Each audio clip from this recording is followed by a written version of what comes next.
Hello everyone, my name is Nilsor and welcome to my vault. Today on Fallout New Vegas 101 we're going to talk about one of your companions, Lillian Mary Bowen.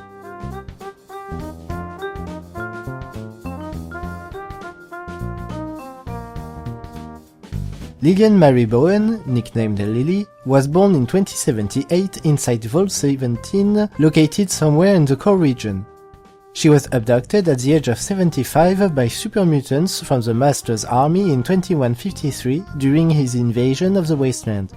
Lily's two grandchildren, Jimmy and Becky, probably died during the assault on the vault. Shortly after being dragged outside, where she saw the sun for the first time in her life, Lily was dipped into the vats containing the fourth evolutionary virus. She turned into a super mutant and became one of the Nightkin elite guard of the Master's army, where she worked as a spy or assassin. When the Master was defeated by the Vault Dweller in 2162, Lily followed her squad leader Tabitha to Black Mountain, where they eventually met Marcus. There they tried to build a safe haven and society for super mutants, but Tabitha and Marcus argued as to how they should rule this new land. Tabitha being far more isolationist and xenophobe than Marcus.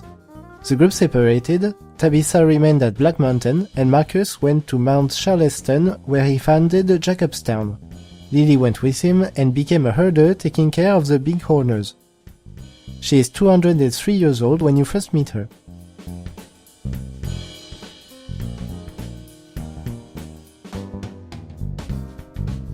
Lily is a rather big scary mutant on the outside, but you just need to talk to her to understand that she is acting like a protective grandma with her garden hat and flowers.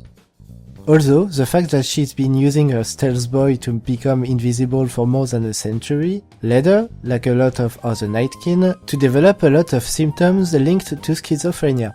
This could also be in part because, when she was transformed into a super mutant, Lily was already a 75-year-old human and might already had some conditions due to her old age. Whatever the case, this led her to start having some violent psychotic meltdown when she is in danger, unable to calm herself before a while.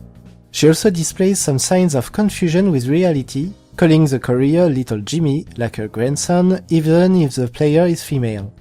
But most of the time she remains non-violent. Another of her symptoms is the fact that she hears the voice of someone named Leo.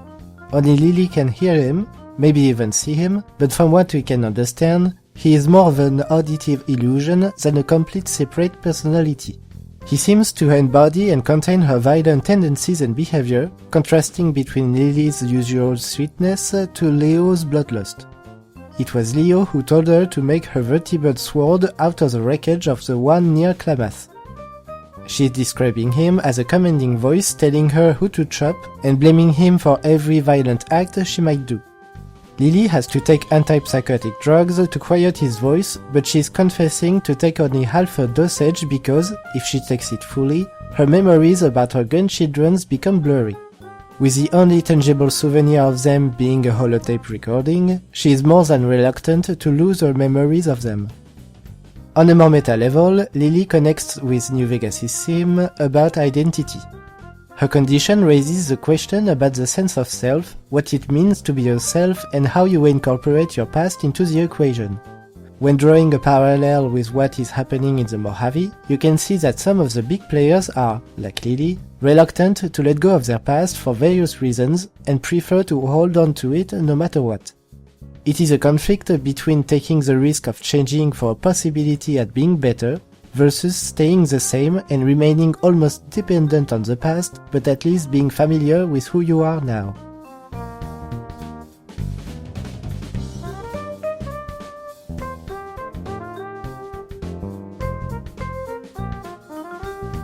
To recruit Lily, you need at least to start the quest Guess Who I Saw Today. It is given by Dr. Henry at Jacobstown. Talk to him inside the lodge and say that you want to help him with his research about the Night Stalker. Now you can go recruit Lily, who is just outside. To continue the quest, go to the Charleston cave here. In it you will have to fight several Night Stalkers to explore it. Follow this route to the Nightkin corpse, on which you can loot the true Stealth Boy, which is the reason why the Night Stalkers were able to hide themselves.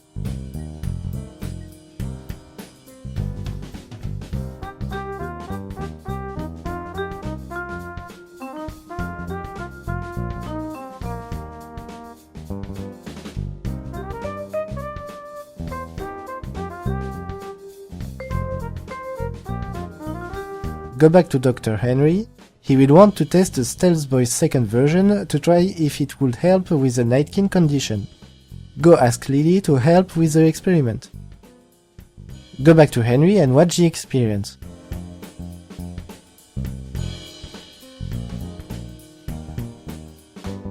At the end, Lily will exit the lodge and Kin, the sort of leader of the Nightkin, will come into the room and ask for the Stealth Boy. Here you will have 3 choices to deal with him. Kill him and his Nightkins, give him the Stealth Boy, pass a speed check of 80 to make him back down. Now go back to Dr. Henry and tell him which way you prefer him to continue his experiments. This doesn't really have an effect on the gameplay, but it will complete the quest. You can find Lily outside where you first met her.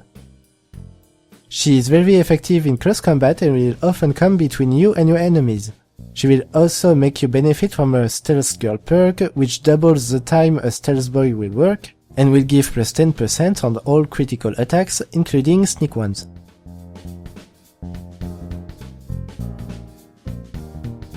It is the unmarked personal quest to advise Lily about how much she should take off her medicine. You will need to have Lily with you and have done 3 things. Talk to Lily about Leo. Witness one of her psychotic break. To do so, she must have her health points reduced to at least half. It can be done during combat or outside by shooting at her. During a psychotic break, you can't give orders to her, she won't attack you either, but you will have to wait for the break to end. And you will also have to witness her taking her medicine. This is when, at random times, she says, "Medicine time," or "Grandma has to take her pills now, dearie." After all that, wait a bit, or sleep. Immediately after, a recording of Lily's grandchildren will start playing. Listen to it. Oh my goodness, look at these little angels. Becky, that dress looks so lovely. And Jimmy, oh my word, how you've grown. I'm 4 whole feet, Grandma. Did you bring us presents, Grandma? Well, now, I don't know. Have you been good to your mommy and daddy? Yes. Well then, let Grandma see what you've got. Then talk to her and ask her questions to discover that she was taking only half of her recommended dosage. Now you will have 3 possible choices which will have an impact on the gameplay and endings. To recommend to take the complete dosage will stop her psychotic breaks, but she will suffer from permanent combat penalties. To recommend to continue at half dosage will make her psychotic breaks continue, but at only 1/4 of her health. She will also calm herself immediately if you enter sneak mode. And if you recommend to stop taking her pills, she will suffer psychotic breaks at half her health points, but will also gain several permanent stat bonuses.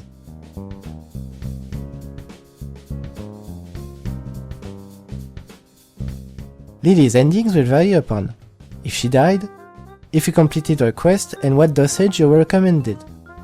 If she died, Lily's last thoughts went to her grandchildren's. If you didn't complete her quest or recommended to take her medicine at half dosage, she will still remember her grandchildren's, although her mind remains foggy and still has issues keeping a strong grip on reality. She eventually departed from the courier to go west to look out for remnants of her past. If you recommended to take her medicine at full dosage, her mind became more clear and stable, but her memories faded. She threw away the recording of her grandchildren's, no longer remembering its significance. If you made her stop her medicine, her instabilities became worse, making her an unintelligible ravening beast. The kind grandmother was buried deep beneath all this rage.